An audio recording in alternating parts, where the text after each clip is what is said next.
দর্শক যেমনটি দেখতে পাচ্ছেন আজকে দেওয়ানগঞ্জ উপজেলা জামাতের উদ্যোগে একটি বিশাল পথ মিছিলের আয়োজন করেছেন। এখানে উপস্থিত আছেন জামালপুর 1 আসনের জামাত প্রার্থী অ্যাডভোকেট নাজমুল হক সাইদি। এই মিছিলটি মূলত একটি গণজোয়ারে পরিণত হয়েছে। এই মিছিলে জামাতের বিভিন্ন ইউনিয়ন এবং ওয়ার্ডের নেতাকর্মীরা সহ সাধারণ মানুষ নেমে এসেছেন।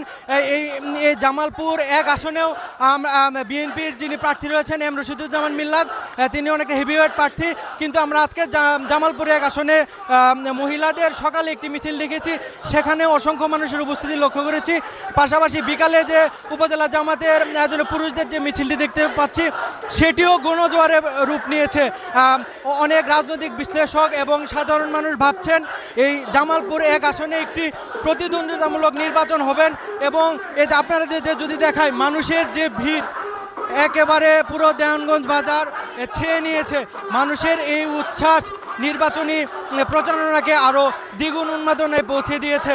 আমরা মিছিলের একেবারে শুরু থেকে শেষ পর্যন্ত মিছিলে দেখাই যাচ্ছে না মানুষের এত উপস্থিতি যা কল্পনার বাইরে। আমরা দেখেছি তারা 3টা থেকে শুরু হওয়ার কথা হয়েছিল, কিন্তু মানুষের উপস্থিতির কারণে মিছিলটি দেরি হয়ে একেবারে আসরের পর থেকে শুরু হয়েছে।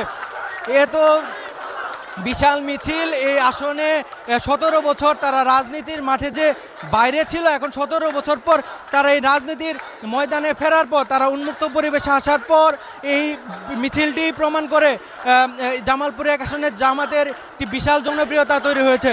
দর্শক এখনও যদি আপনাদের দেখায় মিছিলের শেষ প্রান্ত পর্যন্ত দেখা যাচ্ছে না। তা আমরা বলতে পারি যে এই আসনে খুবই একটি প্রতিদ্বন্দ্বিতামূলক নির্বাচন হবে।